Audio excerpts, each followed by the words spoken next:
আল্লাহর কাছে কোনোদিন আমরা বলি নাই মালিক ও রব্বুল আলামিন তুমি আমাকে মানুষ বানাও। কোনোদিন বলছিলাম? সবাই বলেন, বলছি কোনোদিন?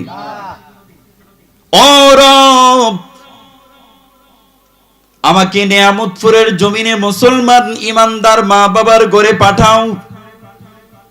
অথচ আল্লাহ তাআলা আশরাফুল মাখলুকাত সৃষ্টির সেরা জীব মানুষ আখির নবীর উম্মত করে দুনিয়া পাঠাইলো।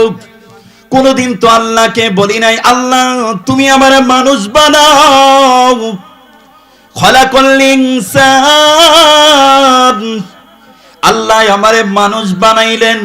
আল্লামাহুল বায়ান কথা বলার ক্ষমতা আমার আল্লাহ আমাকে দান করলেন। কত মানুষ দুনিয়াতে আছে কিন্তু জবান আছে, কথা বলতে পারে না, ঠিক কিনা জোরে বলেন? মহান রব্বুল আলামিন বলেন আমি দয়াময় আল্লাহ আল্লামাল কুরআন, কুরআন শিক্ষা দিলাম।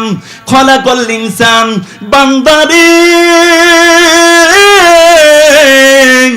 তোমারে আমি মানুষ বানাইলাম। আল্লামাহুল বায়ান কথা বলার ক্ষমতা দান করলাম।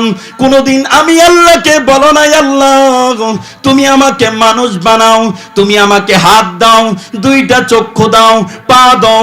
অথচ মহান রব্বুল আলামিন হাতের জায়গায় হাত, পায়ের জায়গায় পা, মুখের জায়গায় মুখ, জবানের জায়গায় জবান, জিহ্বার জায়গায় জিহ্বা, কথা বলার ক্ষমতা দান করেছেন কে?